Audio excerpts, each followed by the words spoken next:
और Cl minus ion में convert हो जाएगा। अब अगर आप इलेक्ट्रिसिटी कंडक्ट करवाना चाहो ना तो देख लेना, इलेक्ट्रिसिटी चुटकी में कंडक्ट होगी, ठीक है ना। इससे आपको पता चलता है कि इंसुलेटर किस में है, तो कंडक्टर किस में है, लिक्विड में, और इंसुलेटर किस में है, सॉलिड में। हाँ, तो इसका एग्जांपल भी आप ऐसे लिख सकते हो NaCl। ऐसे मैं आगे भी आपको एग्जांपल्स बताती रहूंगी, वहाँ पे हम बाद में पहुँचेंगे। यहाँ पे अगर मैं मेटल की बात करूँ, ये क्या है, कंप्लीटली कंडक्टर है, इसकी तो कोई शर्त ही नहीं है। अच्छा, हम मेल्टिंग पॉइंट की बात करते हैं, ठीक है ना, मेल्टिंग पॉइंट की बात करते हैं। मेल्टिंग पॉइंट किसका हाई है किसका लो है उसकी बात करेंगे। मेल्टिंग पॉइंट शुरू जहाँ से करेंगे वो लो ही होगा और बढ़ते बढ़ते क्या हो जाएगी, हाई हो जाएगी, क्योंकि it's completely based on the way they are getting attracted. Attraction पे कंप्लीटली बेस्ड है। तो आप ऐसे ही सिंपली लिख ले, लो होता है, लो होता है, लो होता है, हाई होता है, हाई होता है। अब कौन सा ज़्यादा हाई होता है कौन सा लेस हाई होता है उस पर हमको ज़्यादा जाना नहीं है, हम डायरेक्टली एग्जाम्पल में आएंगे, ठीक है ना। आप इस चीज़ को अच्छे से लिखिए, फिर हम एग्जाम्पल को बहुत डीपली समझेंगे। वैसे तो इसको डीपली समझने का कुछ नहीं है, बट अगर तुम लोगों ने स्टेट्स ऑफ मैटर नहीं पढ़ाना तो आपको तो एग्जाम्पल समझना ही पड़ेगा। तो आपको ज़्यादा मेहनत भी नहीं करनी पड़ेगी जब आप स्टेट्स ऑफ मैटर वाले चैप्टर में जाओगे, कि यहीं पर मैं सारे एग्जाम्पल्स आपको क्या करूँगी, बता दूंगी, नॉन पोलर के, पोलर के और हाइड्रोजन बॉन्ड्स के, ठीक है ना। अब ये जो मेटल है, सबसे पहले मेटल से शुरू करते हैं। पोलर की बात करेंगे, नॉन पोलर की, क्योंकि आपको यही नहीं पता कि आपको अगर मैं कोई कंपाउंड दे दूं तो आप पता ही नहीं कर सकते कि कौन सा पोलर है कौन सा नॉन पोलर है। पर इस वीडियो के बाद मैं आपको बता दूंगी कि आप अच्छे से डिटरमाइन भी कर पाओगी कौन सा पोलर है कौन सा नॉन पोलर है ना। उसके लिए थोड़ा सा वेट करो, पहले मैं आपको बता दूँ मेटल्स क्या क्या है। जो भी आपने पीरियोडिक टेबल में देखा होगा बॉन्ड, जब ये जो लेफ्ट हैंड साइड में जो बॉन्ड्स दिखते हैं, जैसे कि ग्रुप 1 ग्रुप 2 के जो एलिमेंट्स है, जब ये लास्ट ग्रुप 17-18 ग्रुप के साथ 16-17 जो ग्रुप्स के साथ जब बॉन्डिंग शो करती है, तो वो कौन सी बॉन्डिंग शो करती है, वो मेटलिक बॉन्डिंग शो करती है।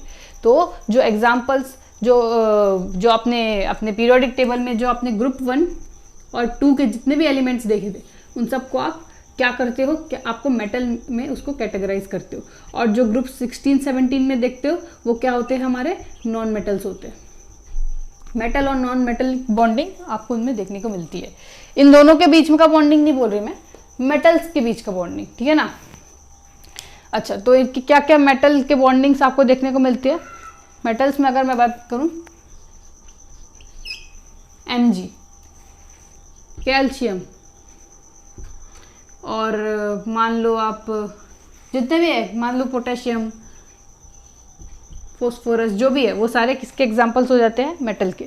कोवेलेंट की बात करें, डायमंड, ग्रेफाइट, जो भी आपने पढ़ा था, डायमंड, ग्रेफाइट, इन सब के बारे में आपने कार्बन वाले चैप्टर में पढ़ा था, है ना। आप कार्बन्स में सिलिकॉन भी पढ़ चुके हो।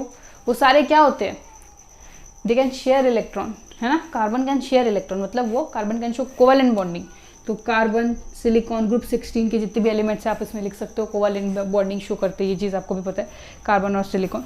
अच्छा, आयनिक की बात करें, NaCl हो सकता है, अच्छा HCl हो सकता है, ठीक है ना, ZnS हो सकता है, MgO भी हो सकता है।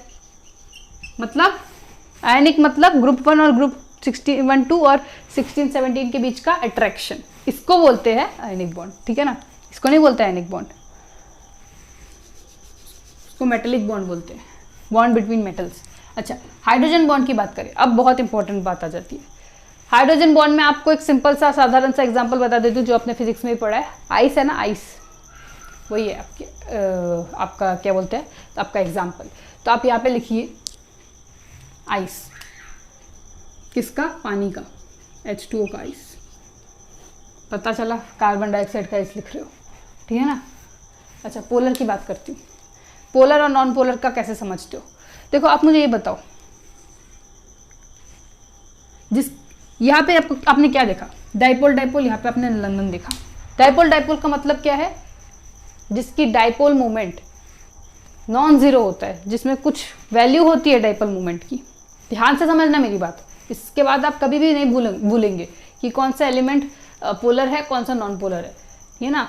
जिसमें डाइपोल मोमेंट दिख रहा है वो क्या है, अभी मैंने आपको बताया पोलर है वो, ये बात आपको पता है।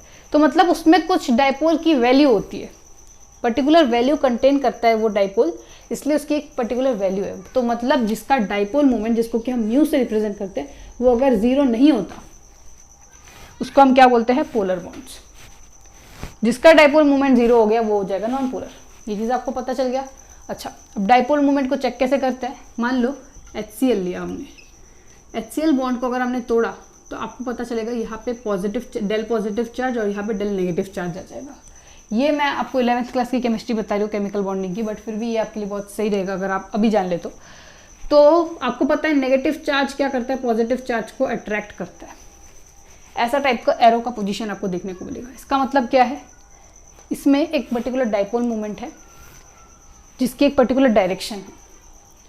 अगर किसी के डायरेक्शन कैंसल आउट हो जाता है, फॉर एग्जाम्पल इन CCl4, तो ये क्या हो जाएगा, इसकी डाइपोल मोमेंट 0 हो जाएगी, नॉन 0 हो जाएगी। मतलब इसमें पर्टिकुलर डाइपोल मोमेंट होती है।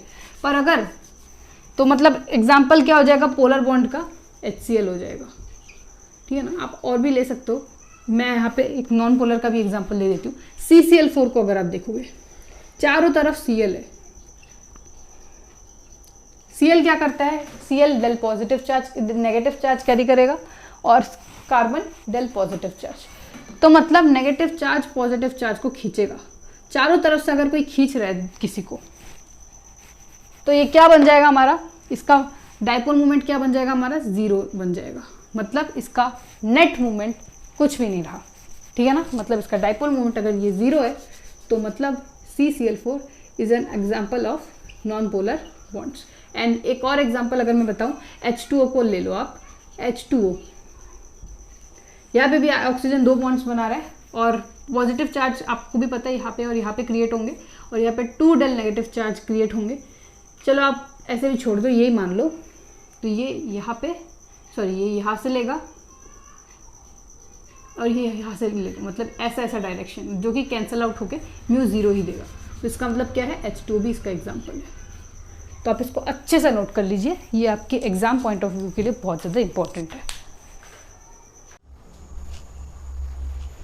तो दोस्तों अब हम लोग नोट्स बी की बात करेंगे। ठीक है ना। चलो अब नोट्स बी में अब हम सॉलिड स्टेट को बहुत ही ज़्यादा गहराई से समझेंगे। ठीक है ना। आपको मैं एक बात बताती हूँ। ठीक है, मेरे पास एक क्यूब है, क्यूब के थ्रू मैं आपको एक्सप्लेन करूँगी। ठीक है, तो मेरे पास जो क्यूब है, मैं क्यूब मांगती हूँ अपने आप। देखो ये मेरे पास एक क्यूब है, हाँ, रूबिक क्यूब। इसके थ्रू हम पूरा का पूरा आज का टॉपिक समझेंगे। पहले मैं आज का टॉपिक का हेडिंग लिख देती हूँ। ठीक है ना।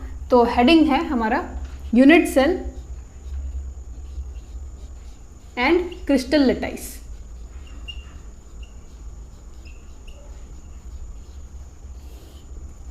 दोस्तों आसान भाषा में ना यूनिट सेल और क्रिस्टल लैटिस में ज़्यादा कुछ डिफरेंस नहीं है। देखो ये जो आपको ये वाला पार्ट दिख रहा है ना, ये वाइट वाला टुकड़ा, ये वाइट वाला टुकड़ा जो है ना, बस ये वाला जिसमें मैं से 1 मार्क कर देती हूँ, जो 1 मार्क किया हुआ जो टुकड़ा दिख रहा है ना, ये क्या है, ये एक यूनिट सेल है। क्या है ये, यूनिट सेल है। और क्रिस्टल लैटिस क्या है फिर, क्रिस्टल लैटिस मतलब ये पूरा का पूरा, ये जो पूरा का पूरा क्यूब किससे बना है, इसी 1 नंबर के टुकड़े को ज्वाइन करके बना है। इस 1 नंबर के क्यूब को अगर मैं निकाल दूं, अगर तो इस जो निकाले हुए क्यूब को जो मैंने बताया अभी 1 नंबर को, इसको अगर मैं निकाल दूं तो इसको क्या बोलते हैं, इसको यूनिट सेल बोलते हैं। और इसको अगर मैं इन सब में जोड़ दूं और इन सब की तरह एक अरेंजमेंट बना दूं तो आपको एक पूरा प्रॉपर एक क्यूब दिख जाएगा। और ये जो क्यूब है, इस पूरे क्यूब को हम क्या बोलते हैं, क्रिस्टल लैटिस बोलते हैं। समझ लो ना आप मेरी बात। ठीक है ना, बस इतनी सी बात है इसमें। अच्छा मैं इसको मिटा देती हूँ, चलो आगे समझते हैं। इसका डेफिनेशन मैं अगर बताऊं तो पहले तो आप लिखिए क्रिस्टल लैटिस की डेफिनेशन।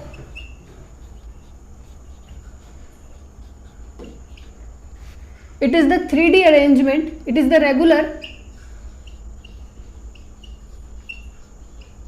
3D arrangement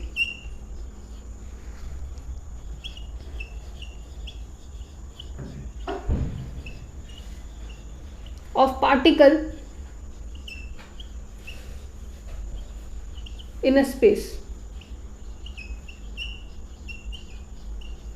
मतलब 3D अरेंजमेंट पार्टिकल का। ये मैंने आपको जो व्यू दिखाया, ये मैंने आपको सिर्फ 2D नहीं दिखाया, सिर्फ वाइट का एक्स एक्सिस और वाई एक्सिस नहीं दिखाया, ये इस पे पूरे क्यूब की बात की मैंने, ऊपर से नीचे से आगे से पीछे से सब जगह से आपको दिख रहा है। ठीक है ना, ये चीज़ मैंने बताई है। और यही क्या बताती है, 3D अरेंजमेंट बताती है किसी भी किसकी पार्टिकल की। ठीक है ना, अभी मैंने वही एग्जाम्पल देके बताई। तो ये इसका डेफिनेशन हो गया। अच्छा, यूनिट सेल क्या है? It is the smallest portion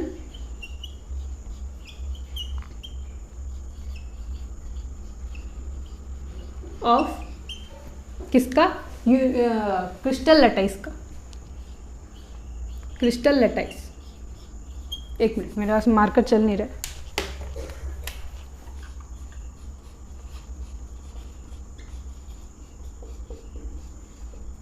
ठीक है, तो ये हो जाएगा हमारा डेफिनेशन यूनिट सेल का और क्रिस्टल लैटाइस का। अच्छा, इसको समझने के बाद हम पहले समझते हैं कि हम पढ़ने क्या जा रहे हैं आखिरकार सॉलिड में। सॉलिड को अगर और डिटेल वे में अगर आप देखोगे तो सॉलिड आपको कैसे बनाना है, सिंपली दो क्यू, ये तो आपको ही पता होगा कि कैसे बनाते हैं, ये आपको दिख गया। अच्छा, अब ये जो चीज़ है कि मैं क्यूब के थ्रू आपको बताऊंगी, ठीक है ना। अच्छा, ये वाला जो पोर्शन है ना, ये वाला पोर्शन, ये वाला जो पोर्शन जो मैंने मार्क किया है, ये क्या है? इसी पोर्शन को मैं इससे रिप्रेजेंट कर रही हूँ। ये हम कंसिडर कर लेते हैं ए। लेट सपोज इसको जो मैं बता रही हूँ ये क्या है? ये ए है, ठीक है ना। अच्छा, अब मैं बात करती हूँ ये वाला पोर्शन क्या है? ये वाला पोर्शन है तो अच्छा, अगर आपको ये व्हाइट में समझ में नहीं आ रहा ना स्क्रीन से, तो मैं एक काम करती हूँ, येलो से समझाती हूँ। तो चलो, ये वाला जो पोर्शन है ना, ये जो मैंने मार्कर से आपको मार्क करके बताया, ये वाला जो पोर्शन है, मान लो कि ये वाला पोर्शन ए है, ए से मैंने रिप्रेजेंट कर दिया। अब ये वाला पोर्शन क्या है? बी है, ये वाला पोर्शन। ओके, ये वाला पोर्शन क्या हो जाएगा हमारा? B part. अच्छा, और सी पार्ट क्या हो जाएगा हमारा? ये वाला पोर्शन, ये वाला पोर्शन। समझ रहे हो ना आप मेरी बात को? सी पार्ट क्या हो जाएगा हमारा? ये ए हो गया, ये बी हो गया, और सी क्या हो जाएगा हमारा? पीछे वाला पोर्शन, ठीक है ना, ये पीछे वाला पोर्शन। इससे क्या हो जाएगा? आपको पूरा का पूरा एक्स एक्सिस, वाई एक्सिस और जेड एक्सिस जो कि अंदर की तरफ है वो दिखेगा, ठीक है ना। इससे आप समझ रहे हो कि ये 3D अरेंजमेंट है पार्टिकल का। अच्छा, अब हम समझते हैं गहराई से कि यहाँ पे मैं बोलना क्या चाहती हूँ। A, B and C are the edges. क्या है? क्यूब की एडजेस है। ये चीज़ आपने बचपन से पढ़ के आया है, ये चीज़ आप बचपन से पढ़ते हुए आ रहे हो। पर अल्फा, बीटा और गामा, जिसको हम ये बोलते हैं, ये वाला एंगल, यहाँ से नहीं लूँगी मैं एंगल, यहाँ से लूँगी, ये वाला एंगल, ये वाला एंगल और ये वाला एंगल, ठीक है ना। इनको क्या बोलते हैं? अल्फा, बीटा और गामा। समझ रहे हो मेरी बात को? तो इनको अल्फा, बीटा और गामा बोलते हैं। अच्छा, अल्फा क्या है फिर? मैंने आपको क्या बोला? ये वाला जो ये वाला जो पोजीशन है, ये वाली जो साइड है, ये वाली साइड क्या है हमारी? ये वाली एज क्या है हमारी? इसको एजेस बोलते हैं। हाँ, एजेस, इसको क्या बोलते हैं? कॉर्नर्स बोलते हैं। They are the corners of cube. Angles क्या हो जाएंगे? कॉर्नर के एंगल्स हो जाएंगे, कॉर्नर एंगल्स, जिसको हम एंगल से रिप्रेजेंट कर रहे हैं। और ये ABC क्या हो जाएंगे? एजेस हो जाएंगे। ये चीज़ आपको बताने की ज़्यादा ज़रूरत नहीं है। अच्छा, ये अल्फा क्या है? ये किन दोनों एंगल, किन दोनों के बीच एजेस का एंगल है? अगर आप ध्यान से देखोगे तो ये वाला जो पार्ट था वो क्या था हमारा? A था, और ये वाला जो पार्ट था वो क्या था हमारा? B था। मैंने इसके थ्रू बताया आपको। तो मतलब अल्फा क्या है? Angle between A and B, ठीक है ना। अच्छा, बीटा क्या है फिर? बीटा क्या है? ये वाला एंगल, मतलब A और C का। बीटा क्या है? A और C का एंगल है। और ये गामा क्या है? B और C का एंगल। गामा क्या हो जाएगा? B एंड C का एंगल, ठीक है ना। अच्छा, ये चीज़ अगर आपको समझ में आ गई तो आप इसको नोट कर लीजिए, फिर मैं आपको ब्रेविस लैटाइस बताऊंगी। तो दोस्तों, मैं आपके लिए लेके आई हूँ ब्रेविस लैटाइस, ठीक है ना। अब यहाँ पे पढ़ने से पहले आपको ये चीज़ समझना पड़ेगा, ये ब्रेविस लैटाइस क्या है। अभी हमने लैटाइस की बात करी, क्रिस्टल लैटाइस की बात करी, तो ये लैटाइस जो चीज़ होती है ना, ये कितने टुकड़ों में बांटी होती है? ये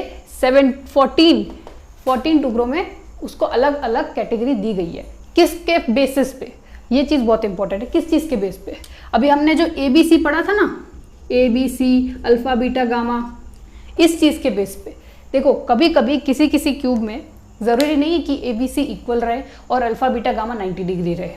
वो था, इसलिए वो एक प्रॉपर क्यूब था, वो एक स्टैंडर्ड क्यूब था जिसके बारे में हमने बात की थी। पर अभी जो हम पढ़ने वाले हैं ना, उसमें ये जो ए बी सी और अल्फा बीटा गामा की जो हम बात कर रहे हैं वो डिफरेंट डिफरेंट होगा, और उन्हीं डिफरेंट डिफरेंट अरेंजमेंट को ही अलग अलग तरीके से हम ब्रेविस लटाइस में पढ़ लेंगे। मतलब टोटल कितने पॉसिबल अरेंजमेंट हो सकते हैं वो चीज़ हम पढ़ेंगे, ठीक है ना, एक लटाइस के लिए। अच्छा, 14 क्यों बताई गई है? देखो 14 इसलिए बताई गई है क्योंकि हम इसमें 14 ब्रेविसेस लटाइस नहीं पढ़ रहे, यहाँ पे हम पढ़ 7 रहे हैं, ठीक है ना। अगर मैं बात करूँ तो यहाँ पे हम पढ़ रहे हैं 7, लेकिन यहीं पे लिख देती हूँ मैं, 7 हम प्रिमिटिव लटाइस पढ़ रहे हैं और 7 हम बॉडी सेंटर लटाइस पढ़ रहे हैं।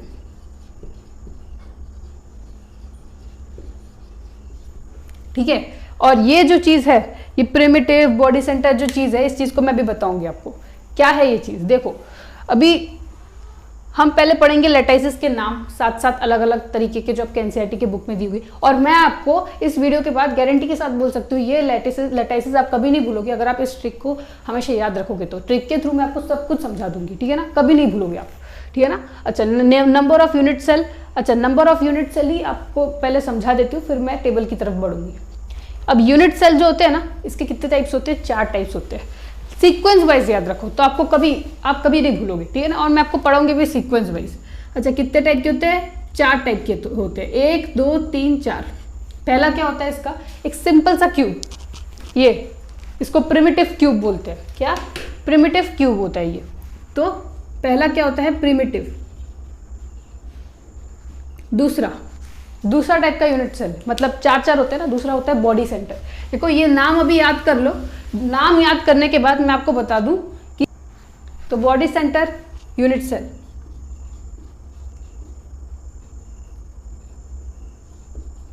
इनके बारे में मैं आपको बाद में बताऊंगी, बहुत डिटेल्ड वे में बताऊंगी, अभी आप जस्ट इसको नोट कर लीजिए। तीसरा आपको प्रजाति देखने को मिलेगा वो होगा फेस सेंटर, और चौथा होगा एज सेंटर। अच्छा, नाम से बता दूं मैं, नाम से पता क्या चल रहा है?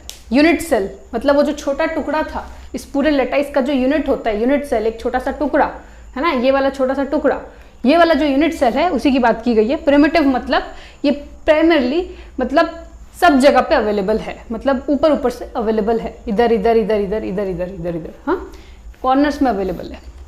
बॉडी सेंटर मतलब ये वाला जो छोटा टुकड़ा है, मतलब एक टुकड़ा है, वो जस्ट इस पूरे के पूरे क्यूब के अंदर, इस क्यूब के मतलब ये एक बॉक्स है ना, इमेजिन करो एक बॉक्स है, बॉक्स के अंदर सिचुएटेड है, ठीक है ना।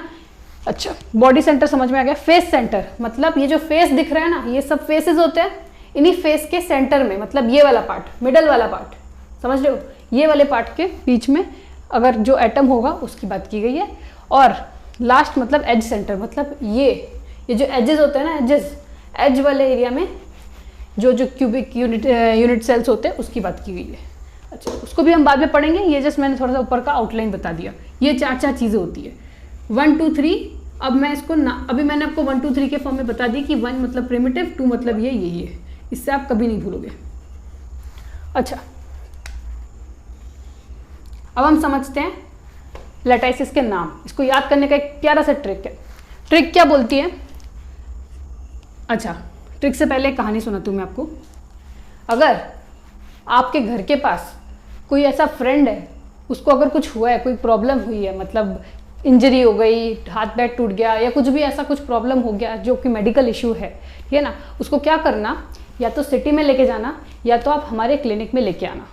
ये मैं एडवर्टाइजमेंट तो नहीं कर रही, ये एक कहानी के तौर पे मैं आपको एक ट्रिक बता रही हूँ कि अगर तुम्हारे दोस्त को कुछ हो जाता है, कुछ इंजरी वगैरह, कुछ मेडिकल इशू हो जाते हैं, तो या तो उसे सिटी में बुलाना और मतलब 4, और नहीं तो उसे हमारे क्लिनिक में बुलाना, ट्राई क्लिनिक, ठीक है ना, हमारे क्लिनिक में बुलाना। ये हो जाएगा इसका क्या? ट्रिक, ठीक है। अब इस ट्रिक को अगर मैं बड़ा करके लिखूं तो इसमें C फॉर क्यूबिक आ जाता है। आपको लग रहा होगा कि यहाँ पे बड़े बड़े गैप्स क्यों दिख रहे हैं, क्योंकि ये आपको आगे चल के पता चलेगा, ठीक है ना। ये टेबल को खराब कर देगा अगर मैं सब एक साथ लिखने जाऊंगी तो, क्योंकि यहाँ पे आपको टेबल में उतार चढ़ाव दिखेंगे। हाँ, अच्छा, T मतलब यहाँ पे भी एक ट्री है, T है, यहाँ पे भी एक टी है, या इसका मतलब होता है टेट्रागोनल। ये ऑर्थोगोनल। ये क्या है, नाम क्या है इनका, cubic pyramidal, tetragonal pyramidal, orthogonal pyramidal, ये रोम्बिक, ये हेक्सागोनल, ये मोनोक्लिनिक। मोनोक्लिनिक के पीछे एक कहानी है, पता है, उसको मैं आपको बाद में बताऊंगी। ये है ट्राइक्लिनिक। अच्छा, इसको अगर आप नोट करना चाहते हो तो साइड में नोट कर लीजिए, मैं इसको मिटा दे रही हूँ अभी, ठीक है ना, जस्ट अभी मिटाने वाली हूँ, क्योंकि मेरे को नंबर ऑफ यूनिट सेल में इंफॉर्मेशन भरनी है, इसमें मत भर देना। सिटी और हमारे ऑफिस अभी मिटा भी दिया मैंने, आपको याद भी हो गया होगा, लिख लेना खुद से। अच्छा, नंबर ऑफ यूनिट सेल को याद करने का एक नंबर बताती हूँ मैं, फ़ोन नंबर टाइप कर लो, ठीक है ना। ये मेरा फ़ोन नंबर की एंडिंग है 324111, ठीक है ना। बस मोनोक्लिनिक के पीछे की कहानी है, ठीक है ना। इसमें 1 की जगह 2 पड़ता है, और यहाँ पे 2 क्यों पड़ता है वो चीज़ मैं आपको बाद में बताती हूँ, इसके पीछे की कहानी क्या है। अच्छा, अब ये 3 बोला है मैंने, 3 मतलब 3 यूनिट सेल है। नंबर 1 कौन सा, आप खुद बताइए, मैंने 1 नंबर पे क्या बताया था, प्रिमिटिव। अच्छा, दूसरे नंबर पे मैंने कौन सा बताया था, बॉडी। तीसरे नंबर पे आप कौन सा बताया था, फेस सेंटर। अच्छा, इसकी बात करूँ, इसके कितने हैं, 2 है, एक प्रिमिटिव, इसकी कहानी यहीं पे समाप्त हो जाती है। हाँ, इसकी बात करती हूँ मैं, प्रिमिटिव और दूसरा बॉडी, ठीक है ना। इसका देखो, इसके 4 है, मतलब चारों है, प्रिमिटिव भी है, बॉडी भी है, फेस भी है, एज भी है, ठीक है। इसकी बात करूं तो इन सब में क्या है, प्रिमिटिव है, प्रिमिटिव। इसमें क्या है, प्रिमिटिव। पर मोनोक्लिनिक की कहानी सुने बिना कहीं मत जाना दोस्त, क्योंकि मोनोक्लिनिक में आपको मैंने 2 बताया, क्यों, क्योंकि इसमें प्रिमिटिव के साथ साथ क्या है, देखो मोनोक्लिनिक मतलब एक ही क्लिनिक है। अब एक क्लिनिक है तो एक ऐसे पोजीशन में होना चाहिए जिसे हर कोई देख पाए, तो वो सिटी के एज में प्रेजेंट है, मतलब जिस सिटी में आप जाने वाले हो ना, उस सिटी के एज में प्रेजेंट है, ठीक है ना। हमारी सिटी के कहाँ पे प्रेजेंट है, एज में प्रेजेंट है। तो एक प्रिमिटिव और एज सेंटर, ऐसे याद रखना, और लास्ट वाला है हमारा प्रिमिटिव। आई थिंक आपको याद हो जाएगा इससे। अच्छा, अब एज के बारे में बात करते हैं। एज मतलब क्या, मतलब ए एंगल, बी एंगल, और सॉरी ए, बी और सी एज लेंथ जो है, एज लेंथ की बात की गई है यहाँ पे, एज लेंथ, ठीक है ना। ए बी सी जो मैं बता रही थी, जिसके बेसिस में इनको अरेंज किया गया, और अल्फा बीटा गामा की बात की जाए। देखो, अभी मैंने आपको क्यूब की बात करी, जो कि यही क्यूब होता है।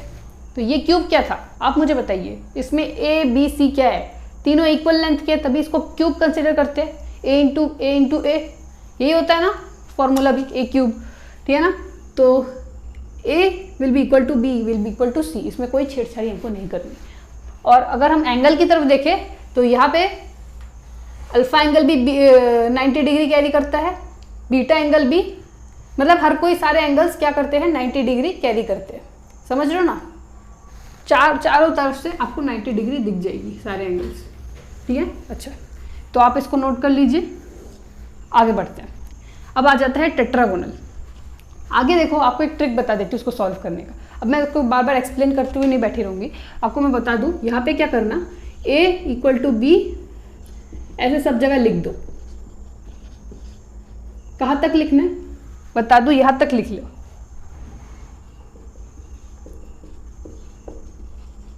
आगे का मैं बाद में बताती हूँ, पहले आप यहाँ तक नोट करो, सो दैट थोड़ा सा काम रहो। जितना आपने पढ़ लिया एक बार थोड़ा सा देख लो। तो इसमें क्या करना है, यहाँ पे कट मारना, समझ रहे हो ना आप मेरी बात। ये क्या है ना, एक वायरस की बीमारी है। मतलब वायरस की बीमारी जिस तरह से फैलती है ना, वैसे इंसान होता हेल्दी है, फिर धीरे धीरे उसमें बीमारी फैलती है, और ये रिलेशनशिप को क्या कर देता है, तोड़ देता है। ये एक ऐसी बीमारी है। यहाँ पे क्या हुआ, सब इक्वल थे, बस ये अनइक्वल था, बट इसके एंगल में कोई चेंज नहीं आया। इसका एंगल वैसा का वैसा ही है।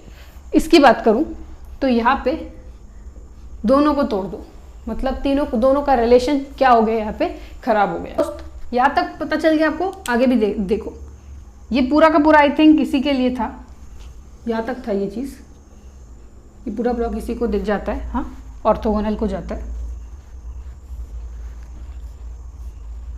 ठीक है। अच्छा, अब बात करते हैं रोम्बिक की। रोम्बिक की अगर मैं बात करूं, इसमें वापस इंसान हेल्दी रहता है, बट डिफरेंस कहाँ पे आ जाता है। अभी तक हमने एंगल सब में 90 डिग्री डाला है, ये ट्रिक बहुत अच्छे से याद रखना।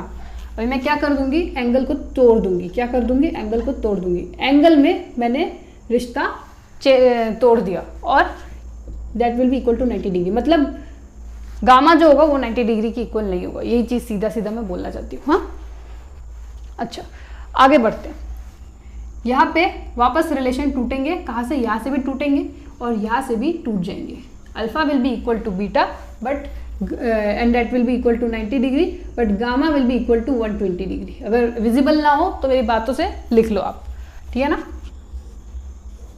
अच्छा, तीसरे वाले में रिलेशन ही पूरा सब्सटीट्यूट हो जाता है, मतलब कि alpha will be equal to gamma not beta and that will be equal to 90 degree but beta will not be equal to 90 degree. ये चीज़ है, ज़्यादा कुछ नहीं है, इतना हार्ड नहीं है। अच्छा, यहाँ पे भी क्या हो जाएगा, रिलेशनशिप यहाँ से टूट जाएगी। ओके, आप समझ रहे हो ना मेरी बात को। रिलेशनशिप किस तरह से फैला टूटने का, पहले कहीं पे भी नहीं टूटा, फिर टूट गया, फिर यहाँ पे दोनों टूट गए।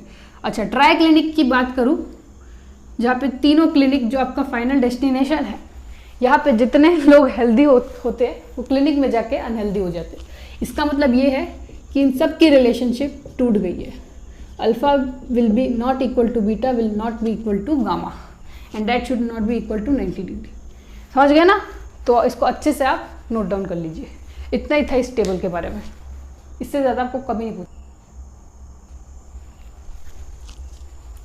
अब हम सिंपल क्यूब, फेस सेंटर और बॉडी सेंटर, इन तीनों के बारे में अच्छे से डिटेल में समझेंगे इसमें, ठीक है ना। फिर इसके बाद हमारे नोट्स भी कभी अंत हो जाएगा। ओके, अच्छा तो स्टार्ट करते हैं सिंपल क्यूब से।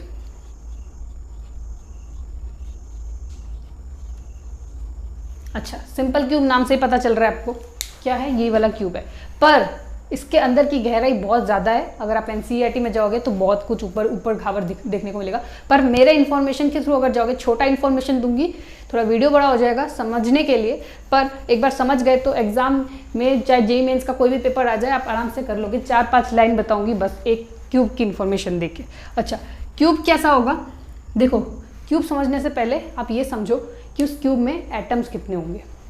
क्यूब की शक्ल तो आपने देखी है जो मैंने बना के दी थी, पर अगर आप क्यूब के अंदर घुस गए, मान लो क्यूब के बिल्कुल सेंटर में आप घुस गए हो, और अगर आप देखो आसपास एंगल्स, तो आपको पता है क्या दिखेंगे, एटम्स। आसपास कितने कितने एटम्स सराउंडेड है, वो चीज़ आपको पता होनी चाहिए। आपको कभी भी क्वेश्चन में ये नहीं पूछेगा कि क्यूब का स्ट्रक्चर बना के दिखाओ मुझे और उसकी पूरी इन्फॉर्मेशन दो, नहीं, आपको पूछा जाएगा कि कितना Z effective that cube contains, ठीक है ना। आपको वो बोला जाएगा ए क्या है, बॉडी सेंटर है, बी क्या है, फेस सेंटर है, हाफ ऑफ फेस सेंटर है, थोड़ा मॉडिफाई करने के लिए। तब आपको उन सब में क्या करना है, जेड इफेक्टिव लगाना है और उसके नीचे का क्या उससे रिप्रेजेंट करना है, ए का 3, बी का 2, सी का 1, ऐसे ऐसे करके। कोई बात नहीं, वो मैं आपको बाद में बता दूंगी, अभी आप इसमें ध्यान दो। देखो, आपको मैं सिंपल क्यूब की बात करूं तो सिंपल क्यूब जस्ट ऐसा ही होता है, कोई प्रॉब्लम नहीं है इसमें।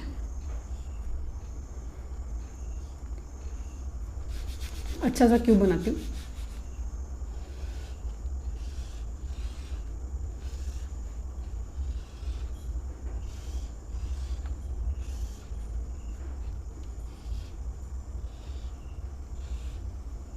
आई होप मैंने अच्छा सा क्यूब बना लिया आपके लिए। अच्छा, ये जो क्यूब बनाया है मैंने, इस क्यूब में एटम्स कैसे अरेंज रहेंगे वो बहुत इंपॉर्टेंट है। हर एक क्यूब में क्या ज़्यादा इंपॉर्टेंस दिखाता है, एटम्स कैसे अरेंज्ड है। अच्छा,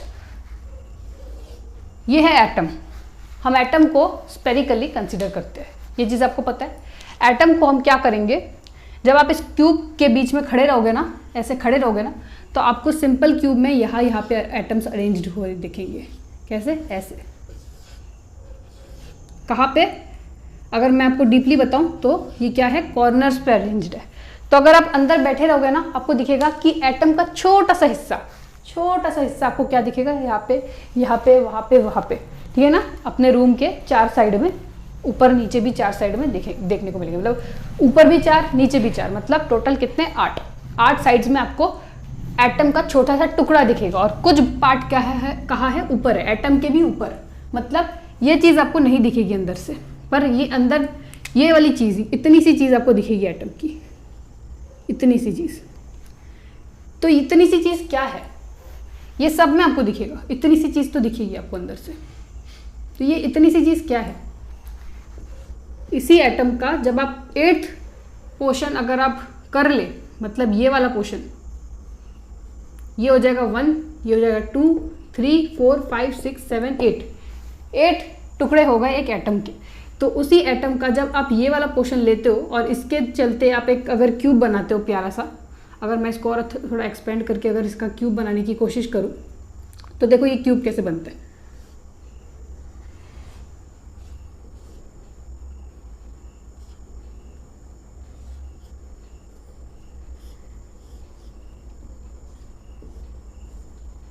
मतलब उस एटम का 1/8 पोर्शन, मैं यहाँ पे उतने जैसे नहीं बना पाई, पर अगर मैं आपको, ठीक है, एक और बार आपको बना के दिखाती हूँ।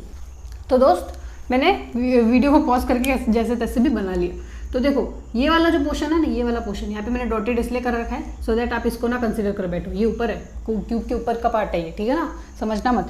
ये जो पोर्शन है ना, ये पोर्शन आपको, अगर आप अंदर रहोगे ना क्यूब के अंदर, तो आपको दिखेगा ये पोर्शन, ठीक है ना, समझ रहे हो ना आप मेरी बात को। तो ये चीज़ मैंने बहुत बड़ा करके आपको बताया, अगर आप नहीं समझ पा रहे तो आई थिंक इससे आप थोड़ा बहुत समझ जाओगे। पर हमारा ये मोटो नहीं है, इतना सा समझ के भी अगर आप समझ गए तो बहुत बड़ी बात है, क्योंकि ये 50% कवर करता है इस पूरे चैप्टर का, क्योंकि बहुत सारे क्वेश्चन इस चीज़ पे आपको देखने को मिलेंगे। अच्छा, अब कुछ इंफॉर्मेशन लिख लो इसके बारे में। तो आपको पता चल गया कि क्यूब्स कहाँ पे प्रेजेंट होंगे, एजेस में प्रेजेंट होंगे। तो आप लिख लो 8 एटम्स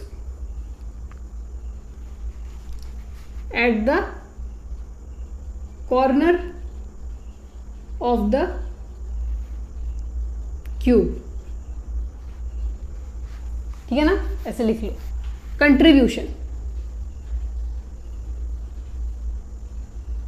कितना होता है ऑफ 1 एटम, एक एटम का कितना कंट्रीब्यूशन है आप बताओ मुझे। मैंने क्या किया था, एक सर्कल के 8 टुकड़े किए थे, मतलब 8 में से एक टुकड़ा बताया था ना मैंने, मतलब 1/8। तो Z इफेक्टिव क्या हो जाएगा, Z इफेक्टिव क्या चीज़ है, Z इफेक्टिव मतलब टोटल कितने एटम्स प्रेजेंट है, कहा, इस क्यूब के अंदर, किसी भी क्यूब के अंदर कितने भी एटम्स प्रेजेंट है, वो चीज़ आप इंग्लिश में लिखना चाहे तो लिख लो। पर Z इफेक्टिव बहुत इंपॉर्टेंट है, अगर आपको कभी भी क्वेश्चन आता है ना तो आपको उसको Z इफेक्टिव से ही निकालना पड़ता है, ठीक है ना, आपको मैं बाद में बताऊंगी। Z इफेक्टिव याद रखना, ये इन सब के ये कितने हैं, 1 2 3 4 5 6 7 8, मतलब 8 है। अगर एक एटम 1/8 पोर्शन कंट्रीब्यूट करता है तो 8 एटम कितने करेंगे, 1, मतलब 1 एटम टोटल। सारे एटम के कंट्रीब्यूशन को अगर आप जोड़ दोगे तो आपको एक प्रॉपर एटम दिखेगा, समझ गए आप मेरी बात। अच्छा, अब हम पढ़ते हैं हम कोऑर्डिनेशन नंबर। कोऑर्डिनेशन नंबर मतलब नंबर ऑफ एटम सराउंडेड, मतलब उसके सराउंडिंग में कितने एटम है। इसको याद करने की कोई ज़रूरत नहीं है, मैं ट्रिक के थ्रू बता देती हूँ, ज़्यादा इंपॉर्टेंट नहीं है उतना। अच्छा, सिंपल क्यूब के लिए, BCC के लिए और FCC के लिए, देखो अब आप तो मतलब अरेंजमेंट भी समझ गए होगे, सीक्वेंस भी समझ गए होगे मेरे पढ़ाने का। पहले मैं सिंपल क्यूब पढ़ाऊंगी, फिर BCC, फिर FCC, जैसे मैंने यूनिट सेल में पढ़ा था। तो सिंपल क्यूब में कितने एटम होंगे, कोऑर्डिनेशन नंबर कितने होंगे, 6, BCC में 8 और FCC में 12। 6 8 12 याद रखना, 6 + 2 8, 8 + 4 12, तो 6। अच्छा, ये इन्फॉर्मेशन के लिए था, इसको मिटा लेती हूँ। अच्छा, कोऑर्डिनेशन नंबर याद होने के बाद अब ज़्यादा इंपॉर्टेंट है इसका radius. Radius is very important. जब आप रेडियस निकालते हो ना तब आपको क्या करना पड़ता है, ये जो 2 एटम अपने लिए ना इसको आपस में ज्वाइन करना पड़ता है। ये जो एटम्स होते हैं ना ये आपस में ज्वाइंट होते हैं। ये तो मैंने आपको पिक्टोरियल व्यू में थोड़ा दूर दूर करके थोड़ा समझाने के लिए आपको करके बताया था, पर ये जो एटम्स होते हैं ना ये ऐसे आपस में अरेंज होते हैं, ऐसे 2 एटम्स इस तरह से चिपके हुए होते हैं।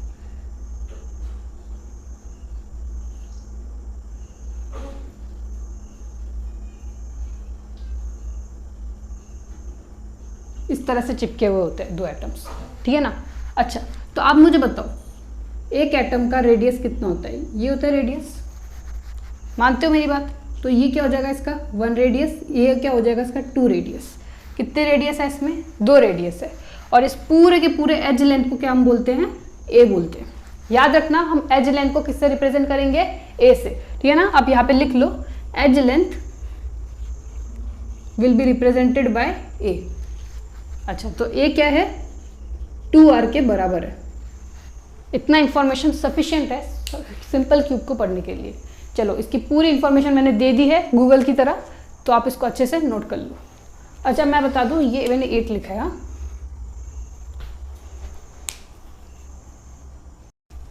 तो दोस्तों, अब हम लोग बात करने जा रहे हैं बीसीसी के बारे में।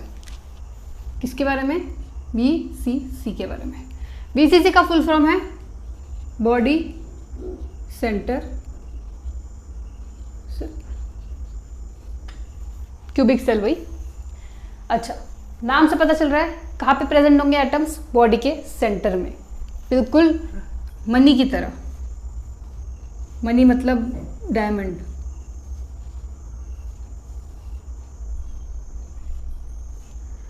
मतलब कहाँ प्रेजेंट होंगे? सेंटर में। पर दोस्तों, इससे पहले मैंने आपको प्रिमिटिव वाला पढ़ाया था। प्रिमिटिव मतलब हर एक जगह पे ये होगा ही होगा, ये स्टैंडर्ड है। प्रिमिटिव मतलब ये होना ही चाहिए, मतलब चारों एटम्स यहाँ पे तो प्रेजेंट होने ही चाहिए। मेरा बोलने का मतलब ये था, ठीक है ना, समझ रहे हो ना। तो टोटल 8 एटम्स कहाँ प्रेजेंट होते हैं? कॉर्नर में प्रेजेंट होते हैं। और बाकी एक एटम मनी की तरह बीच में प्रेजेंट होता है, डायमंड की तरह, प्लस 1 एटम। तो टोटल आपको मैं बता दूं Z इफेक्टिव कितना होगा। अब मैं डायरेक्टली बताऊंगी, 1/8 इंटू 8 प्लस 1 एटम। ये हमने पहले ही देख लिया था प्रिमिटिव का, क्योंकि ऑलरेडी 1 था, और ये न्यू 1 ऐड है, जिसका आंसर हो जाएगा 2। समझ गए मेरी बात? अच्छा, तीसरी बात, इसका कोऑर्डिनेशन नंबर। अभी आपको बताया था 6 + 2 8। अब हम बात करेंगे last but not the least radius की। यहाँ पे एक बहुत इंपॉर्टेंट चीज़ आती है। ये देखो, ये है मेरा क्यूब, ये मेरा रेड क्यूब है। इस रेड क्यूब का ये वाला पोजीशन, और पीछे आपको दिख रहा है ऑरेंज क्यूब का पीछे वाला पोजीशन, कॉर्नर। पता चल रहा है ना मैं कहाँ कहाँ पकड़ रही हूँ? एक तो इस तरफ और एक तो पीछे वाले की इस तरफ। इन दोनों के बीच का अंदर से अगर आप डिस्टेंस निकालोगे, ठीक है ना, देखो ये है वो रेड वाला क्यूब, और ये है वो ऑरेंज वाला क्यूब। ये कहाँ पे है? ये प्रेजेंट है फ्रंट फेस में, और वो कहाँ पे है? वो बैक फेस में प्रेजेंट है। समझ रहे हो? मेरी बात को ध्यान से समझो। और अगर मैं उसको ऐसे खींचती हुई चली जाऊं, तो उसका जो डिस्टेंस होता है उस चीज़ का, मतलब इस बड़े एटम का, इसका और पीछे वाले एटम का जो डिस्टेंस होता है वो क्या होता है? √3 टाइम्स a। वो क्या था? नॉर्मल a था, पर ये क्या है? √3 टाइम्स a है। ये बहुत इंपॉर्टेंट है, ये जो चीज़ बताई है मैं, बहुत इंपॉर्टेंट है। अब इसमें रेडियस कितने हैं? रेडियस कितना होता है? ये होता है एक रेडियस, ये हो जाएगा दूसरा रेडियस, और ये क्या हो जाएगा? 2 रेडियस, 2r है यहाँ पे, दोनों पूरा डायमीटर ही यूज हो रहा है यहाँ पे। तो टोटल कितने रेडियस है? 4 रेडियस है। तो 4 रेडियस कितना हो जाएगा? √3a के टाइम्स हो जाएगा। समझ गए आप मेरी बात? इससे आप रेडियस आराम से निकाल सकते हो। अगर आपको रेडियस निकालने के लिए बोले, और अगर आपको एज लेंथ दिया गया हो, तो आप ऐसे निकाल सकते हो। एज लेंथ और रेडियस का रिलेशन है ये, है ना। अच्छा, आप इसको लिख लें, फिर हम FCC की बात करेंगे और फिर इस नोट को एंड करेंगे। तो दोस्त, अब हम बात करते हैं FCC के बारे में। FCC का फुल फॉर्म क्या हो जाएगा? फेस सेंटर्ड क्यूबिक सेल, ठीक है। अच्छा, फेस सेंटर की अगर मैं बात करूं, अब एटम्स कहाँ पे प्रेजेंट होंगे? फेस में प्रेजेंट होंगे, मतलब इस वाले एरिया में, इस वाले एरिया में, इस वाले एरिया में, ठीक है। अच्छा, आप मुझे पहले फेस सेंटर में जाने से पहले आप मुझे बताओ इस क्यूब में कितने फेसेस है। अगर मैं आपको पूछूं कि इसमें कितने फेस है तो आप मुझे बता सकते हो। इसमें 1, बैक का 2, 3, 4, 5, 6। आप अपने घर में भी देख लो, left, right, up, down, front, back, मतलब टोटल कितने फेसेस है? 6 फेसेस है। तो आप इसको नोट कर लीजिए। पहले तो आप प्यारा सा क्यूब बनाइए।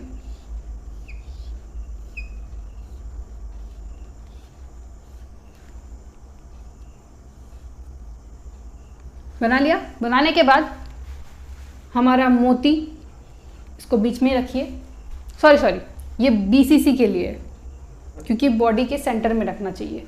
अब हम मोती को बीच में नहीं रखेंगे, हम प्रिमिटिव फॉलो करेंगे। सबसे पहले आई थिंक मैंने ये वाला क्यूब थोड़ा सा छोटा बना दिया है।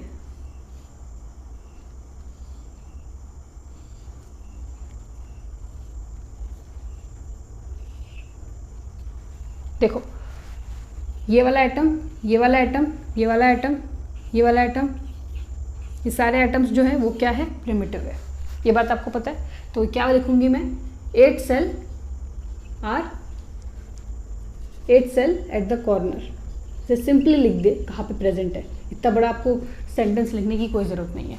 प्लस अब क्या होगा, देखो ये क्या है? इसका पूरा फेस है। ये पूरा जो चीज़ है ना, ये क्या है? इसका फेस है। तो फेस में अगर कोई एटम प्रेजेंट होगा, अगर मैं फेस में किसी एटम को प्रेजेंट करूँगी, आप मुझे बताओ, ये है वो फेस। ये जो फेस है ना, ये जो इस तरह से दिखाया गया है, इसको मैं ऐसे निकाल के बताती हूँ। मतलब ये जो इस तरह से दिया गया है, इसको मैं ऐसे सामने से बता रही हूँ। मेरे बोलने का मतलब ये है कि इस क्यूब को इस तरह से आपके नोटबुक में दिया गया इस तरह से, पर मैं इसको इस तरह से रख के बता रही हूँ।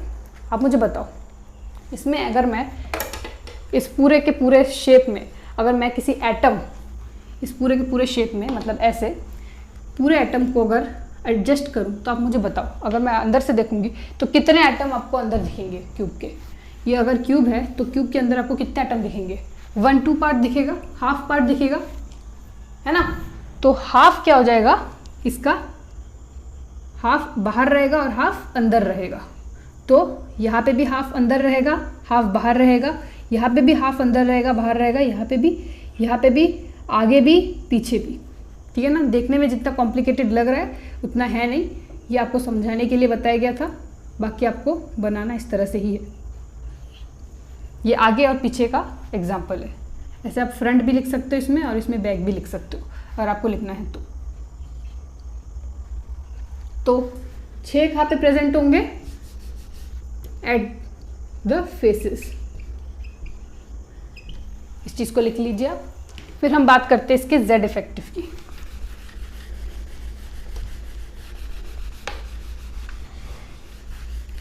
देखो Z इफेक्टिव क्या हो जाएगा इसका, आप मुझे खुद कैलकुलेट करके बताओ। 1/8 × 8 तो चलो ये फर्स्ट का था। 6 एट द फेस, मतलब 6 किसके साथ मल्टीप्लाई करवाया जाएगा? कितना कंट्रीब्यूशन है इसका? कितना कंट्रीब्यूशन है? हाफ कंट्रीब्यूशन है एक एटम का। इसी हाफ को आप 6 के साथ करोगे, इसका आपको निकल के आएगा 1 और इसका आपको निकल के आएगा 3।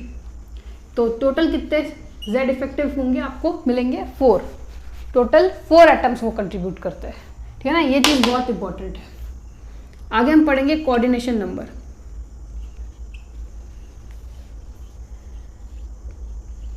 कितना होगा इसका? 12। Okay, and last but not the least हम पढ़ेंगे इसका रेडियस। रेडियस ध्यान दीजिए। यहाँ पे आपको दिख रहा होगा, ऐसे अगर आप जाओगे फेस की तरफ, अगर आप जाओगे ये वाला पार्ट, ये वाला पार्ट डायगनली अगर आप देखोगे फेस से, ये वो पहले वाला मैंने यहाँ से यहाँ तक बताया था, यहाँ पे मैं बस फेस के थ्रू बता रही हूँ। अगर आप ये वाला पार्ट देखोगे, यहाँ पे क्या दिखेगा आपको? ये जो एंगल है ना, ये वाली, ये तीनों को मैं अगर ले लूँ, इसका जो एज लेंथ होता है ना, मेरे कहने का मतलब क्या है, ये थोड़ा खुला है, मतलब ये बाहर है, इसलिए मैंने इनको कंसिडर नहीं किया। देखो ये जो डिस्टेंस होता है ना, ये वाला जो डिस्टेंस होता है किसी भी क्यूब का, वो क्या होता है? √2 टाइम्स ए। कितना होता है? √2 टाइम्स ए। तो ये पूरा एज लेंथ क्या हो जाएगा? √2 टाइम्स ए। समझ गए आप मेरी बात? अच्छा, आगे समझो। रेडियस कितने हैं? यहाँ पे 1 है, यहाँ पे 2 है, यहाँ पे 1 है, मतलब टोटल 4 रेडियस है। तो तो 4 रेडियस कितना हो जाता है, √2 टाइम्स a हो जाता है। तो इसको फटाफट से नोट डाउन कर लो, यहाँ पे हमारा नोट्स भी खत्म होता है। तो दोस्त आज हम लोग बात करने जा रहे हैं नोट्स सी की, ठीक है। अच्छा, नोट सी में आपको बहुत इंपॉर्टेंट जो चीज़ है आपको ध्यान रखना है वो क्या है, पैकिंग फ्रैक्शन, ठीक है ना। पैकिंग फ्रैक्शन से हम अपना टॉपिक स्टार्ट करेंगे।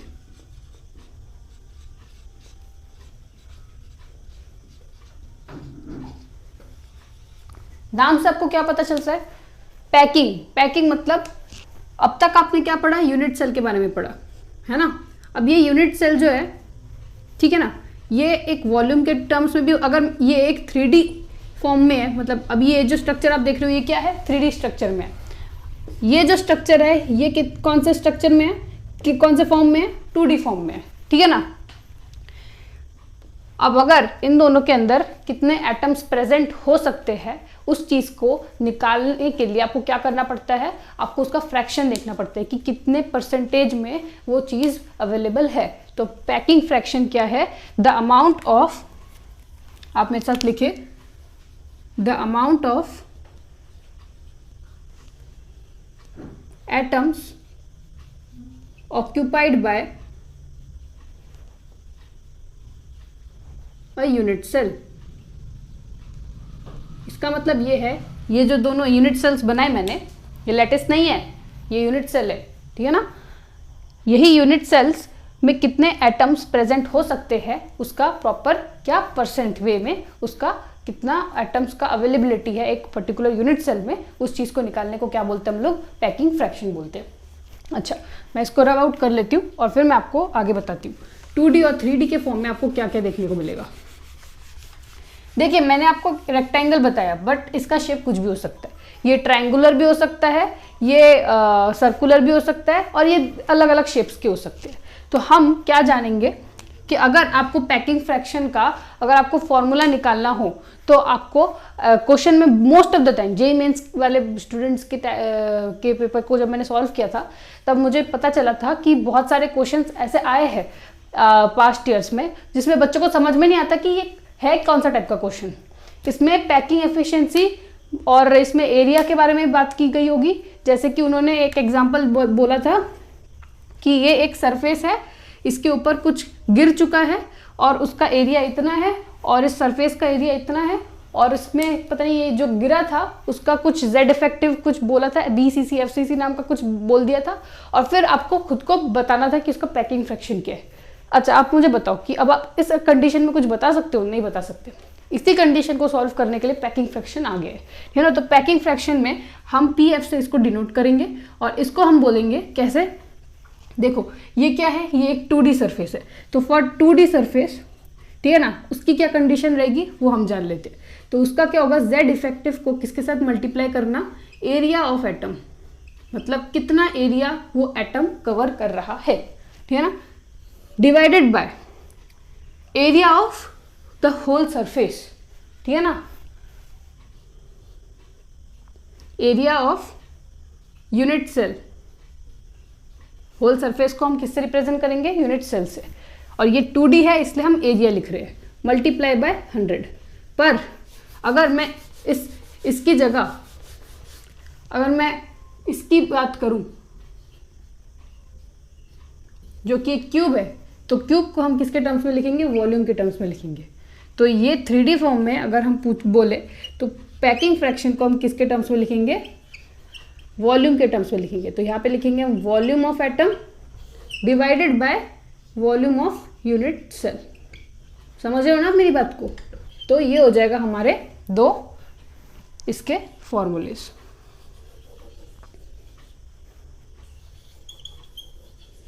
ठीक है। अच्छा, अब देखो पैकिंग फ्रैक्शन का एक दूसरा भी चीज आपको देखने को मिलेगा, मतलब पैकिंग फ्रैक्शन क्या हो जाएगी, पॉजिटिव चीज हो जाएगी एटम की, मतलब एक एटम कितना प्रेजेंट है यूनिट सेल में। अब एक और चीज आपको, एक और पॉसिबिलिटी आपको देखने को मिलती है। वो क्या देखने को मिलती है कि सपोज करो कि इस पूरे के पूरे क्यूब में आधी चीज, आधा क्यूब क्या है, पैक्ड है, पूरी तरह से पैक्ड है। तो आधी चीज तो अनपैक्ड भी है ना, आधी चीज़ अगर पैक्ड है जिसका आप फॉर्मूला निकाल सकते हो, तो आधी चीज़ तो अनपैक्ड भी है। तो वही अनपैक्ड पोर्शन को हम क्या बोलते हैं? वॉइड बोलते हैं। क्या बोलते हैं? वॉइड बोलते हैं। तो वॉइड का क्या होता है? Void is nothing but the opposite of packing fraction. अगर मैंने आपको बताया कि आपको वॉइड परसेंटेज निकालना होगा, तो आप कैसे निकालोगे? वॉइड परसेंटेज निकालने से पहले मैं आपको बताती हूँ कि आप एक काम करो, यहीं पे लिख दो, ठीक है ना। मैंने अभी क्या बोला? Void is equal to negative of packing fraction. इसका मतलब क्या हुआ? अगर मेरे को वॉइड परसेंटेज निकालना होगा तो मैं क्या बोलूँगी? 100% minus packing fraction, that is equal to void percentage, ठीक है ना। अब हम बात करेंगे, अभी तो आप इसको लिख लेना, इसके बाद हम बात करने जाएंगे कि simple, face centred, body centred और हाँ, इन तीनों के बारे में। इन तीनों में कितना परसेंट पैकिंग फ्रैक्शन है और कितना परसेंट वॉइड है, इतना ही सही इंपॉर्टेंस है इसमें।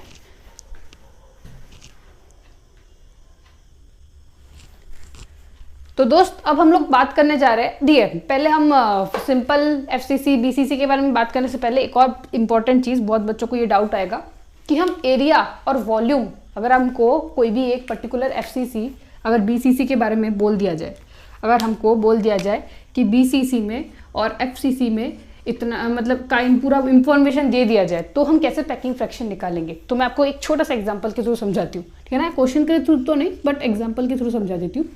देखो, जेड इफेक्टिव बोला गया, मान लो हम एफसीसी के बारे में जानेंगे, ठीक है ना। क्या करना है यहाँ पे आपको? एफसीसी का जेड इफेक्टिव कितना होता है? अगर मैं आपको बताऊँ, एफसीसी का अगर जेड इफेक्टिव आप निकालोगे तो उसका होता है 4। अगर आपको नहीं पता तो मैं ऐसे भी करवा के बता सकती हूँ, प्लस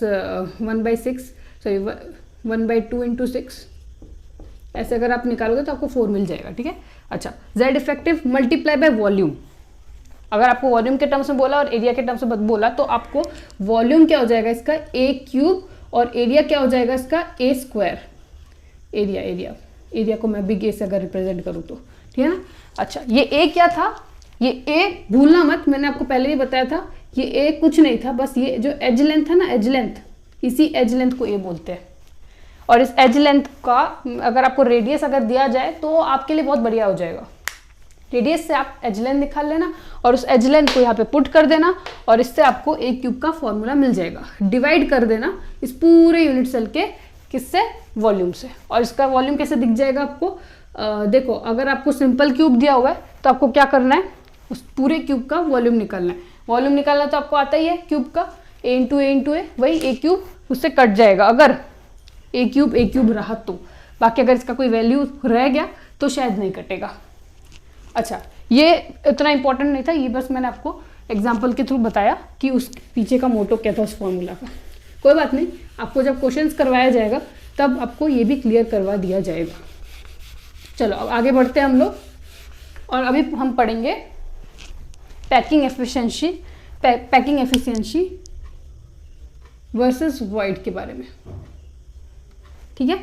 तो सबसे पहला नंबर आता है, हम सीक्वेंस में चलेंगे, याद रखना, सिंपल क्यूबिक सेल। ऐसे लिखती हूँ, सिंपली लिख देती हूँ, नहीं तो थोड़ा अजीब लगता है देखने में, ठीक है ना। Simple cubic. दूसरा क्या था? एफसीसी, बीसीसी था, सॉरी, फिर था एफसीसी। अच्छा, बहुत बार ना क्वेश्चन में ना सीसीपी भी पूछा जाता है, सीसीपी, और बहुत बच्चे उधर कंफ्यूज हो जाते हैं, उनको समझ में नहीं आता कि सीसीपी ये है या कुछ और है। सीसीपी बता दूं मैं, वो एफसीसी का ही दूसरा नाम है, ओके। तो कंफ्यूज मत होना। तो ये हो जाएगा सिंपल क्यूब का, ये बीसीसी का, ये एफसीसी का। और ये एस नंबर अगर मैं बताऊं तो ये क्या हो जाएगा? 1 2 3। चलो, ये हो जाएंगे यूनिट सेल्स। अच्छा, अब इनका क्या देखेंगे हम? Packing fraction. इसको याद भी करवाई देती हूँ मैं, क्योंकि मुझे पता है तुम लोगों से याद होने नहीं वाला और तुम लोग मेरे पे डिपेंड रहोगे। देखो, पैकिंग फ्रैक्शन याद करने का तरीका, ये तो आपको सीक्वेंस में याद रहेगा, अब तक जो पढ़ा के आ रही हूँ उसके हिसाब से। पैकिंग फ्रैक्शन याद ऐसे करना, 5 6 7 याद हो जाएगा। 4 8 4 4 8 4 भी याद हो जाएगा, बस इसके आगे 0.2 लगा देना, ठीक है ना। 52.4, 68 और 74 हो जाएगा। अच्छा, इसको अगर 100 से माइनस कर दोगे बाकी तुमको वॉइड मिल जाएगा। और अगर फिर भी अगर आपको रटना ही है वॉइड तो भी आप ऐसे लिख लेना। इसका वैल्यू मैं फिर भी लिख के देती हूँ आपको, 47.6, 32, 26। तो ये हो जाएगा इसका पूरा टेबुलर फॉर्म। आप इसको नोट कर लीजिए, इससे ज़्यादा इन्फॉर्मेशन की कोई ज़रूरत नहीं है। तो दोस्त अब हम नोट सी नहीं, अब हम नोट्स डी की बात करेंगे। और इसका प्यारा सा हेडिंग डालिए डेंसिटी। डेंसिटी को समझने से पहले मैं आपको बता दूं, आपको खुद को नहीं पता आपके डीएनए में कितनी डेंसिटी है, आपको खुद को नहीं पता। और आपको लग रहा होगा कि मैं ये बात क्यों ही बोल रही हूँ। ध्यान दीजिए, आपका डीएनए, अगर मुझे पता है बायोलॉजी स्टूडेंट्स इससे थोड़ा इंप्रेस रहेंगे, बट मैथ्स वाले स्टूडेंट को तो गुस्सा आएगा ये सुन के। पर मैं आपको बता दूं, आपका डीएनए 2 सेंटीमीटर लंबा होता है, ठीक है ना। इतना लंबा कि आपकी खुद की हाइट 2 मीटर लंबा होता है। आई एम सॉरी, 2 सेंटीमीटर नहीं, 2 मीटर। इतना लंबा कि आपकी खुद की बॉडी भी 1 मीटर के बराबर लंबी नहीं हो सकती। किसी किसी की बॉडी छोटी रह जाती है, किसी किसी की थोड़ी बड़ी हो जाती है, पर 2 मीटर जितनी लंबी नहीं हो सकती हमारी बॉडी। होती भी है तो वो बहुत हाइट वाले लोगों के लिए होती है। तो मैं ये बोलना चाहती हूँ, एक्चुअली में वो डीएनए की साइज होती इतनी ज़्यादा लंबी है। अगर हो भी गई तो चलो ठीक है, मान लिया मैंने, exceptions are there in chemistry as well as in real life, ठीक है ना। तो अगर डीएनए की साइज 2 मीटर लंबी है किसी की भी इस एज में, तो ध्यान रखना ये डीएनए जो है ना वो इतना कॉम्पैक्टली आपके बॉडी के अंदर प्रेजेंट होता है, आपके सेल के अंदर प्रेजेंट होता है, जो कि आप देख भी नहीं सकते। आपके बॉडी के अंदर जो सेल है, सेल के भी न्यूक्लियस के अंदर इतने मतलब कॉम्प्लेक्स होकर पैक किया हुआ है कि आप देख भी नहीं सकते। तो इसका मतलब क्या है, आपके बॉडी में वो चीज़ क्या हो रखी है, आपकी बॉडी में वो चीज़ क्या हो रखी है, जाम हो रखी है, जाम हो रखी है, ठीक है ना। तो इससे हमारा प्यारा सा फॉर्मूला बन जाता है जिसका नाम है DNA that is equal to जाम। और इसी डी को हम क्या बोलते हैं, डेंसिटी। ये जस्ट मेरे लिए एक स्टोरी थी और आपके लिए भी एक स्टोरी ही थी, पर मैं बता दूं, ये Na जो है ना, ये एवोगैड्रो नंबर वाला Na है, और ये Z जो है ना, ये Z इफेक्टिव वाला Z है, और ये M जो है ना, ये मोलर मास है। आई होप इसके बाद आप कभी भूलोगे नहीं इस चीज़ को, और मेरी ये कहानी भी हमेशा याद रखोगे। इसको प्यारे से रेनबो वाले फॉर्म में मैंने इसको क्लाउड वाले फॉर्म में इसको अच्छे से ड्राइंग बना के दे दिया। आप इसको नोट डाउन कर लीजिए, बाकी आप खुद समझदार है इसको फॉर्मूला में पुट करने के लिए। तो दोस्तों मैं आपके लिए क्वेश्चन लेके आ गई, ठीक है ना। इस क्वेश्चन को देखना, ध्यान से देखना मैं कैसे चुटकी में सॉल्व करती हूँ। ऐसे ही टाइप का क्वेश्चन देखने को मिलेंगे क्वेश्चन पेपर में, तब आप बहुत कंफ्यूज हो गए। मैं भी जब अपने 11th-12th क्लास में थी तो मैं सॉलिड स्टेट में यही चीज़ बहुत कंफ्यूज करती थी। आशा करती हूँ कि आपको इसके बाद कभी कंफ्यूजन ना हो। आपको क्या करना है, आपको जो भी क्वेश्चन बताए गए हैं उसके Z इफेक्टिव में जाने हैं। मैंने अब तक आपको Z इफेक्टिव अच्छे तरीके से पढ़ाया है, उसी Z इफेक्टिव को आपको अच्छे से देखना है। अच्छा ए कॉर्नर में बोला है, मतलब कॉर्नर्स में जितने भी एटम्स है वो क्या होने चाहिए, ए होने चाहिए। ध्यान देना, इधर कोई मिडल में कोई मनी नहीं है, इधर मिडल का कोई हीरा नहीं है। इसमें जो बोला है बस उसी इंस्ट्रक्शन को फॉलो करना। इधर BCC भी अगर बोला है बॉडी सेंटर, तो उसमें मिडल वाला इलेक्ट्रॉन को एटम को कंसिडर मत कर लेना, ठीक है ना। तो ए अगर कॉर्नर में बोला है तो मतलब ए क्या हो जाएगा, 1/8 मल्टीप्लाई बाय 8, जो कि हो जाएगा हमारा 1। तो ए हमारा क्या है, 1 है। बी क्या होगा फिर, बी है बॉडी सेंटर। बॉडी सेंटर मतलब बस बॉडी सेंटर की बात की गई है, तो हमको अभी स्टैंडर्ड वाली चीज़ों को नहीं लेना। आई एम सॉरी, मैं आपको बता दिया कि बीच के मनी को नहीं लेना। बीच के मनी को तब नहीं लेना जब उसके बारे में बात ना की जाए। पर अभी हमको किस चीज़ के बारे में बात की गई है, बॉडी सेंटर की, मतलब इस पूरे बॉडी के बीच में जो एटम है उसकी बात की गई है। अभी हमको साइड वाली चीज़ों को नहीं लेना। तो दोस्तों अभी हम इस क्वेश्चन को सॉल्व करते हैं। ये क्वेश्चन जो है ना, इन क्वेश्चंस को देखते ही आपको बहुत बार आप शायद इन क्वेश्चंस को सॉल्व ना कर पाए होंगे, तभी आप शायद मोस्ट ऑफ द स्टूडेंट्स इसी क्वेश्चन के कारण इस वीडियो को ज्वाइन कर चुके होंगे। मैं बता दूं कि इस क्वेश्चन को एक बार अभी समझ लोगे ना तो आपको कभी भी दिक्कत नहीं आएगी, क्योंकि मैं भी अपने टाइम पे बहुत ज़्यादा नर्वस हो जाती थी ऐसे क्वेश्चंस को देख के। मुझे खुद को समझ में नहीं आता था कि ए की वैल्यू, बी की वैल्यू, सी की वैल्यू क्या होती है, पर इस अभी क्वेश्चन को देखने के बाद ना आपके माइंड में कैलकुलेट होता आएगा, ठीक है ना। इसके बाद आपको इतना कैलकुलेशन करने की जरूरत नहीं है, जो मैं आपको करके बताऊंगी। तो स्टार्ट करते ए से। ए में देखो, अब जो इंस्ट्रक्शन आपको बोला जाएगा, आपको सिर्फ उस इंस्ट्रक्शन में से एटम्स निकालने, निचोड़ के निकालने, ठीक है ना। आप कंसिडर करो कि कहाँ पे बैठे हो आप बिल्कुल बीच में बैठे हो इस क्यूब के, और आपको जिस चीज़ के बारे में बताया गया आप बस उस चीज़ को इमेजिन करो, ठीक है ना। तो पहले क्या बताया गया, एक कॉर्नर में है, मतलब एक का एटम कॉर्नर में है। अच्छा, बहुत इंपॉर्टेंट चीज़, आपको ये ख्याल आ रहा होगा कि आपको लिखना क्या है, ए की वैल्यू क्या डालोगे। ए की वैल्यू जेड इफेक्टिव वैल्यूज होंगी, मतलब इफेक्टिवली कौन कौन से एटम्स प्रेजेंट है। फॉर्मूला ऑफ कंपाउंड्स में आपको क्या करना है, आपको इन सब का इफेक्टिव जेड इफेक्टिव वैल्यूज निकालनी है। अब बॉडी सेंटर का जेड इफेक्टिव क्या है, जो आपने पढ़ा था, वो क्या पढ़ा था आपने, 4 पढ़ा था, पर यहाँ पे वो लिखने की गलती मत कर देना, मैं पहले ही बता देती हूँ, क्योंकि यहाँ पे आपको इंस्ट्रक्शन के हिसाब से चलना है, आपको उस फॉर्मूला के हिसाब से नहीं चलना, ठीक है। अच्छा, मैं फिर भी बता देती हूँ यहाँ पे, अगर एक कॉर्नर के बारे में बताया गया, मतलब क्या है, आप बीच में बैठे हो, आपको क्यूब के चारों साइड के कॉर्नर पे ध्यान देना है कि कितने एटम्स है। तो आपको क्या देखने को मिलेंगे, 1/8 × 8, जो क्या हो जाएगा हमारा 1 हो जाएगा। तो मतलब कितने एटम्स है, एक एटम है। दूसरा हम देखते हैं बॉडी सेंटर। बॉडी सेंटर मतलब इस पूरे क्यूब के बीच में जो एटम है उसी की बात की गई है। अब यहाँ पे स्टैंडर्ड जो मैंने पहले बताया था, स्टैंडर्ड मतलब कॉर्नर्स में भी प्रेजेंट होंगे और बीच में भी प्रेजेंट होंगे, उसको हम बॉडी सेंटर क्यूबिक सेल बोलेंगे। वो उस केस की बारे में मैंने बात की थी। यहाँ पे मैं किस चीज़ की बात कर रही हूँ, यहाँ पे मैं सिर्फ बॉडी सेंटर की बात कर रही हूँ, ठीक है। तो यहाँ पे आपको पता होना चाहिए कि यहाँ पे जो जेड इफेक्टिव होगी वो कितनी होगी, 1 ही होगी। अच्छा, फेस सेंटर की बात करती हूँ। अब यहाँ पे भी कॉर्नर में कोई एटम्स प्रेजेंट नहीं होंगे, सिर्फ फेस के सेंटर में, मतलब यहाँ मतलब फेसेस में। हाँ, तो फेस में कितने फेसेस होते हैं, यहाँ पे 6 फेसेस होते हैं, और एक फेस हाफ एटम कंट्रीब्यूट करता है, तो half × 6 will be equal to 3। समझ गए। अच्छा, आगे बढ़ते हैं। ये था हमारा ए। तो इसका पूरा आंसर क्या निकल के आएगा, ए का 1, बी का 1, सी का 3, मतलब A1 B1 C3। ओके, तो ये हो जाएगा हमारा पहला फॉर्मूला, या फिर आप ABC3 भी लिख सकते हैं, 1 को बोलने की कोई ज़रूरत भी नहीं है। अच्छा, बी का यहाँ पे थोड़ा सा लिखती हूँ, थोड़ा ये वाली चीज़ थोड़ा आपको समझ में, क्योंकि ये चीज़ जो है वो फाइनल आंसर हमारा। ए कॉर्नर में है, वही सेम चीज़, ए की वैल्यू क्या हो जाएगी, 1 हो जाएगी as it is. B body centre में है, कोई बात नहीं, इसको भी मैं 1 ही लिख लेती हूँ। सी क्या है, फेस में है, वही पहले की तरह C3 में। डी क्या है, डी को समझाने के लिए मैंने इस क्वेश्चन का इस्तेमाल किया। डी है एज, और एज के बारे में मैंने इससे पहले आपको बात नहीं की थी इस पर।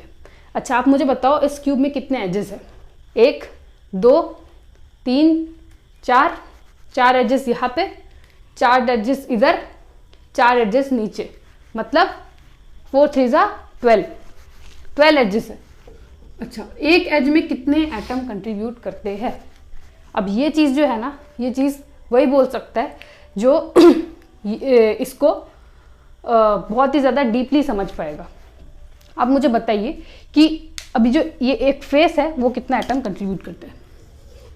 देखो, इससे पहले मैंने आपको क्या बताया था, अगर एटम कॉर्नर पे हुआ तो क्या होगा, वो 1/8 क्या करेगा, कवर करेगा, मतलब ये वाला टुकड़ा वो कवर करेगा।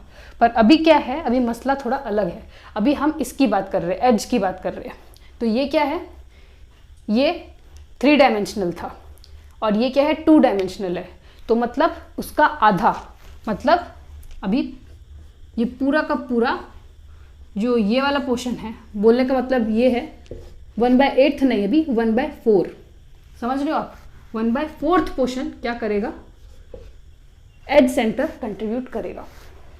जितना कम होता रहेगा, 1D में चल जाता रहेगा, 1D 2D 3D, उतना क्या होता रहेगा, वो एटम ज़्यादा आते रहेंगे। ये अगर आप इमेजिन करोगे तो वो आपके लिए ज़्यादा बेस्ट रहेगा। इसके थ्रू समझाना थोड़ा सा मुश्किल रहेगा। अच्छा, अगर ये हो गया तो हम आगे बढ़ते हैं। तो इसमें कितना हो जाएगा हमारा, 3 हो जाएगा। तो इसका पूरा आंसर क्या हो जाएगा, A1 B1 C3 and D3। तो ये हो जाएगा इसका आंसर। और अब लास्ट सी की बात करते हैं। ए क्या है, कॉर्नर में, चलो इसका 1 लिख देते हैं। बी कहाँ पे है, ऑल्टरनेट फेस सेंटर। अब ध्यान दो, मैंने मेरा क्यूब कहाँ पे, तो ये है हमारा क्यूब, इसमें हमने बोला अब ऑल्टरनेट फेस सेंटर, मतलब एक फेस अगर इधर है तो दूसरा फेस यहाँ पे नहीं, उसके तीसरे पोर्शन में होना चाहिए, मतलब एडजेसेंट में नहीं होना चाहिए, उसका ऑल्टरनेटिव फेस सेंटर होना चाहिए। तो अगर इधर हम देखें, गौर से देखें, तो मान लो कि ये वाला एक फेस है, तो इसका जस्ट दूसरा वाला फेस जस्ट इसके पीछे होना चाहिए। और अगर हम ऊपर वाला फेस कंसीडर करेंगे तो उसका पूरा नीचे होना चाहिए। पर हम एक टाइम पे दो फेस को नहीं कंसीडर कर सकते, क्योंकि आपको पता है कि ये वाला फेस और ये वाला फेस अगर हम एक साथ कंसीडर करें तो ये दोनों भी ऑल्टरनेट नहीं हो सकता, क्योंकि ये दोनों एडजेसेंट में प्रेजेंट है। तो इसका मतलब ये है कि हमको एक ही कंसीडर करना पड़ेगा, मतलब ऊपर वाला और नीचे वाला। तो टोटल कितने हो गए, 2 फेसेस हो गए। तो मतलब ऑल्टरनेट फेसेस कितने हैं हमारे पास, 2 ही है। और एक फेस कितना एटम कंट्रीब्यूट करता है, हाफ। तो इसमें कितना हो जाएगा हमारा 1। तो इसका पूरा फॉर्मूला क्या हो जाएगा, A1D1 सॉरी B1 A1B1, ये हो जाएगा पूरा क्वेश्चन। आगे भी बहुत सारे क्वेश्चन आपको दिखेंगे, अभी तक पूरे क्वेश्चंस खत्म नहीं हुए। ऑर्थोगोनल, HCP, CCP और आगे भी बहुत सारे वॉइड्स के साथ साथ भी क्वेश्चंस आएंगे, वो भी हम करते हुए चलेंगे। और ये तो जस्ट इसका बेसिक लेवल हो गया, थोड़ा सा मॉडरेट लेवल में भी चलेंगे हम क्वेश्चंस को सॉल्व करते हुए, जिसमें आपको 50% ऑफ टेट्राहेड्रल वॉइड्स आपको पूछे जाएंगे, या 50% ऑफ बॉडी सेंटर ऐसा पूछा जाएगा। तो आपको कुछ नहीं करना, आपको बस ये जो आपने जो वैल्यू निकाली है ना, मान लो कि इसका 50% अगर बोला गया तो बस इसमें 50 डिवाइड बाय 100 कर देना। इतनी सी बात आपको करनी, मतलब इतनी सी चीज़ आपको करनी है, बाकी पूरा प्रोसेस सेम रहेगा, वो थोड़ा सा मॉडरेट लेवल में आ जाता है।